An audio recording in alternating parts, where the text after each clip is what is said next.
Allora, questa è la mia cassetta dei miei ricordi da quando ero ragazzino fino ad ora quasi.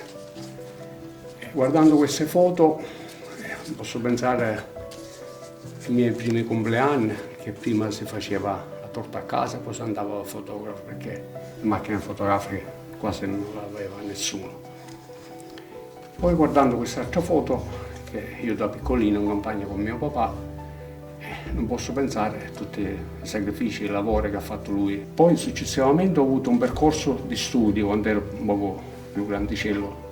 Dopo le scuole medie sono entrato in conservatorio e da lì ho iniziato il mio percorso di studio per studiare il contrabbasso.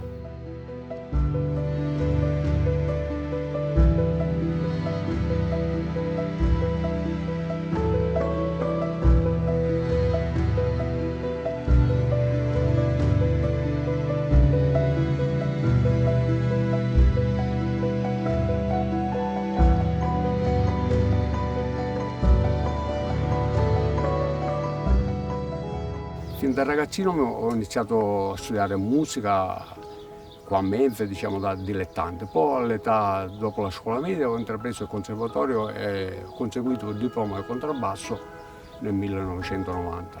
Siamo stati in giro un po' per tutta l'Italia, fuori dall'Italia, India, Francia. Diciamo, ho fatto un percorso musicale abbastanza ricco. Poi andando avanti con gli anni ho messo da parte la mia attività musicale, mi sono quasi dedicato a tempo pieno nei miei terreni. E queste mani hanno studiato, hanno toccato un contrabbasso, che è qua dietro. Mi sono fatto un'impostazione, il mio insegnante mi ha fatto un'impostazione, perché noi suoniamo così, con queste due dita unite, non così, suoniamo. Per cui è qua questa mano pure così, guardate come le tengo. Nei primi tempi tenevo un elastico per tenere queste mani così, per abituare le mani. Si sono deformate, diciamo, formate su questa posizione per suonare il contrabbasso. Qua c'erano i calli, ora si sono tolti questi calli dovuti allo strumento, si sono formate altre calle dovute al terreno, con la zappa e con altre altezze che usiamo nei terreni.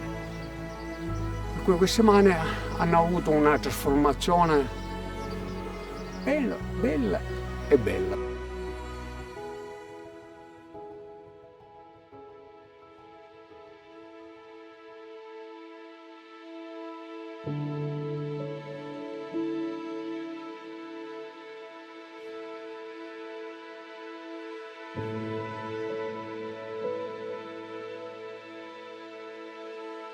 Da quando ero piccolino anche i miei genitori mi portavano in campagna perché avevamo le vignette, olivete e altre culture tipiche del nostro territorio.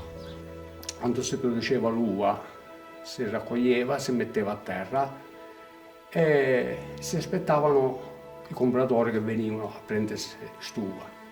Questi compratori venivano sempre la sera tardi, quando faceva buio quasi. Per cui si era stabilito un prezzo di tot a quintale, quando loro arrivavano la sera non era più il prezzo concordato, ma te lo scendevano come prezzo. Per cui ti venivano a mettere la corda a collo e tu dovevi vendere il prodotto perché non sapevi cosa fare. Da lì poi, grazie alle cantine sole, sono cominciate a formarsi le cantine con dei soci fondatori. Mio papà è stato uno dei primi soci. Abbiamo un prezzo garantito, abbiamo dove portare l'uva senza bisogno di bisticciarci con i compratori la sera quando venivano a comprare l'uva. C'erano veramente dei litigi fra l'agricoltore e queste persone che venivano a metterti il coltello alla gola.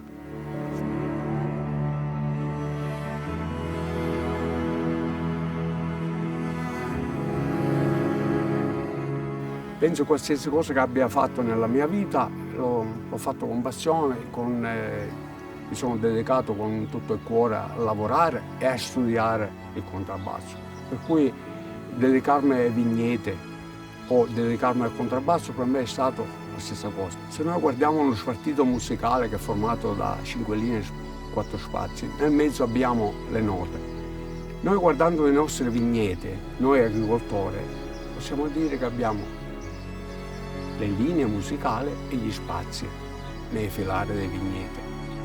Che cosa facciamo noi? Siamo dei esecutori di uno strumento che è il vigneto e noi andiamo a toccare per farlo suonare. In questo modo riusciamo a creare una sinfonia finale buona, senza problemi di malattie e creare un buon vino per le nostre cantine.